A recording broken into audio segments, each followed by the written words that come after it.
aquela situação de pobreza que nasceu Jesus seria uma circunstância, mas que não seria também, como é que eu posso dizer, assertivo afirmar que Jesus vivia em pobreza. Essa é a minha pergunta sobre José. No sentido econômico, financeiro? Isso, porque quando se fala de um carpinteiro, aí essa é a pergunta, né? Até que ponto um carpinteiro tinha uma situação, pelo menos, equilibrada financeiramente para sustentar uma família? E considerando que muitas das construções daquela época eram feitas de madeira, era um carpinteiro ou um construtor também? Porque, vamos lá, vai fazer uma casa e muita coisa de madeira. A própria construção, a estrutura também, toda. A estrutura toda de madeira e tal.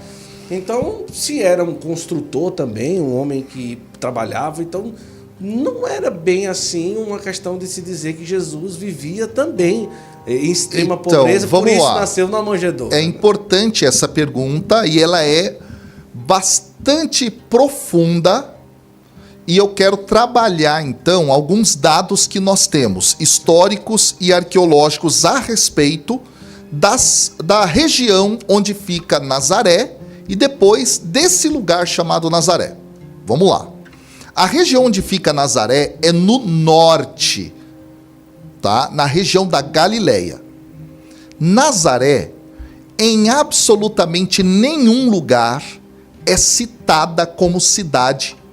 Nem mesmo o nome dela aparece nas obras de Flávio Joséfo, que relata diversos lugares da Galileia naquela época. Sim. Ora, mas por que Nazaré não aparece? É uma pergunta. Daqui a pouco eu respondo. 2. Existe um outro ponto aqui, tá? No Antigo Testamento, Nazaré não aparece nenhuma vez. Como assim? Nenhuma vez aparece Nazaré lá. Nenhuma. Agora, por que não aparece nem em Flávio Joséfo, um autor importante para aquele período? Também não aparece no Antigo Testamento, porque Nazaré não é uma cidade. Nazaré é um vilarejo. Um vilarejo que detinha mais ou menos entre 200 a, no máximo, 400, 500 pessoas. Pessoas, não famílias. Pessoas. Então é um local extremamente pequeno. E nesse local, aí é o que é o dado interessante, é de onde vem José. E a profissão de José na língua grega é tecton. Tecton deu a palavra arquitecton, arquiteto. Então ele era um construtor. Nós trazemos a ideia da carpintaria porque o carpinteiro, ele também faz as estruturas de madeira. Então José não fazia só mesa, Não, de forma alguma. Até interessante que algumas imagens mostram daqueles santinhos, José fazendo uma mesa tal como essa que a gente está aqui. Esse tipo de mesa nem era usada por aquele povo naquela época. Mas por quê? O povo porque a mesa era no chão. E a pessoa fica reclinada. É interessante. Tanto é que, veja, olha que interessante, aquela imagem que nós temos da Sagrada Família, que é uma pintura que vem muitos anos depois, mostra Jesus numa mesa como essa. Sim. Não era o costume da época. Tá? O costume da época era as pessoas ficarem reclinadas num tablado, né, para as pessoas entenderem, como se fosse um pallet no chão, tá? E é por essa razão que algumas passagens da Bíblia ficam mais claras quando a gente entende dessa forma. Um exemplo, Lucas fala que Jesus estava na casa de um fariseu e que vem uma mulher com uma índole duvidosa, pega um óleo, um perfume e unge os pés de Jesus. Essa mulher era uma pecadora. Sim. De acordo com o relato lucano. Ora, como é que ela está fazendo isso debaixo da mesa? Debaixo da mesa. É porque, na verdade, as pessoas ficavam deitadas e os pés ficavam para as paredes. E esse é um detalhe interessante. Um outro detalhe interessante... Imagina a mulher de quatro assim, aqui embaixo, não. Entendeu? Agora, outra pergunta interessante em relação a isso, aí a questão da mesa é importante a gente entender assim. Olha que interessante. A casa era de um fariseu, extremamente legalista, radical, religioso, mas tinha uma possivelmente prostituta ali dentro. Como é que pode uma prostituta estar dentro da casa de um fariseu? Ora, como é que pode isso e entrar debaixo da mesa? Que agora a gente já sabe que não é. Mas Não é Ana Maria Braga. Não é Ana Maria Braga. Não, peraí. Não é como a Ana Maria. Não tô falando que a Ana Maria tem nada a ver com isso. Eu tô falando, não é como ela fazia. Pronto. Não é como ela fazia. Qual que é o negócio? Esse negócio da Ana Maria foi eu.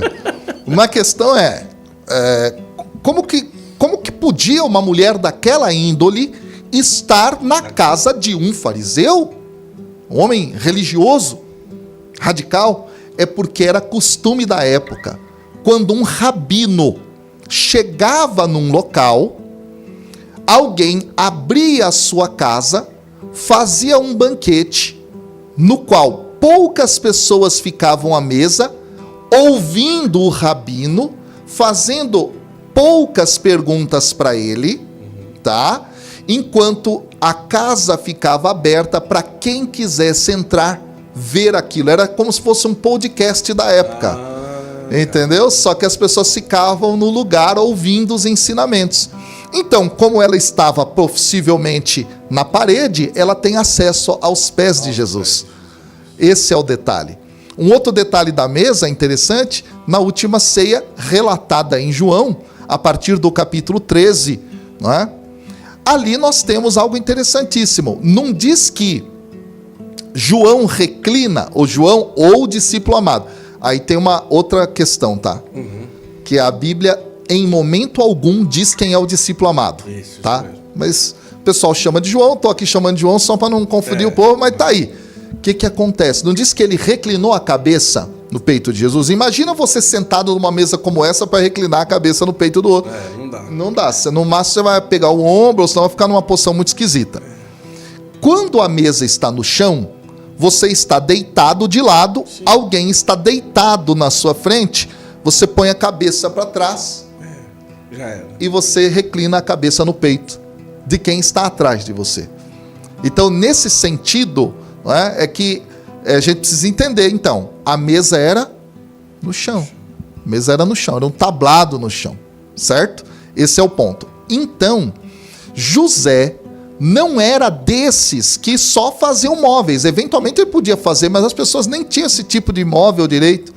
Me entende? Elas se deitavam em esteiras no chão, por exemplo, de palha. Não faziam uma cama como a gente, um sofá como a gente, um banquinho como a gente. Se sentavam mais no chão mesmo, sobretudo naquela região.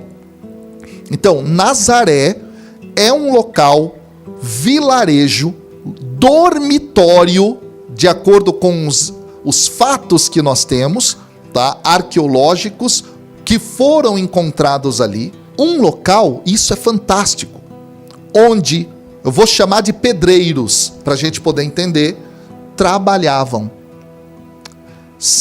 Moravam, aliás, saíam dali e iam a 6 quilômetros a pé para uma grande cidade citada por Flávio Joséfo, citada em documentos romanos, a pérola da Galileia, a cidade mais bonita, mais rica da Galileia e que não é citada nenhuma vez na Bíblia.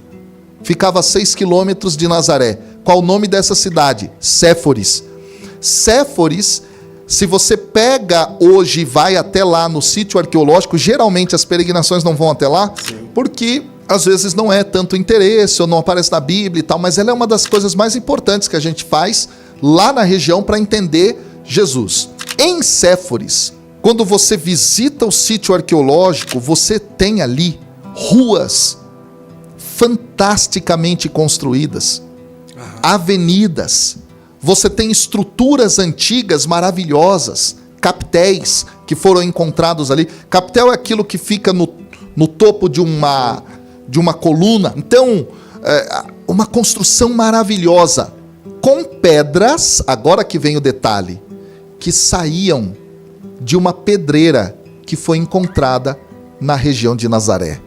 Ou seja, em Nazaré viviam trabalhadores braçais, pobres, que iam para as construções de Séforis. Então, possivelmente, Jesus está dentro desse ambiente pobre, economicamente falando, muito pobre, de pessoas que eram trabalhadores braçais para os grandes da elite daquela época.